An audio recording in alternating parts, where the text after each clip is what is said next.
Добрый день, друзья! Продолжаю рассказывать про календарь успеха. Сегодня буду говорить про год-два, год отношений. Это год, когда нельзя принимать серьезные решения, подписывать серьезные документы. Но в год плюсе это очень высокая дипломатичность будет у человека, психология, понимание, чувствительность.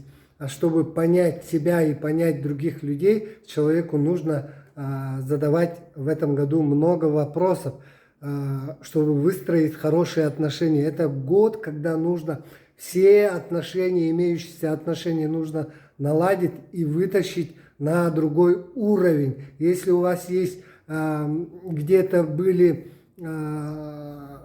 разрывы отношений, то в этом году именно тот год, когда можно наладить эти отношения. И в этом году, если у вас в дате рождения нету цифры 2, то в этом году именно цифру 2 человек будет нарабатывать через понимание, вот через задавание вопросов. У человека открываются уши, у человека человек начинает слышать других людей, человек начинает видеть других людей и понимать, что происходит вокруг него. Отношения не только к тебе и к людям, отношения еще к работе, какая у вас работа, какое отношение у вас к работе.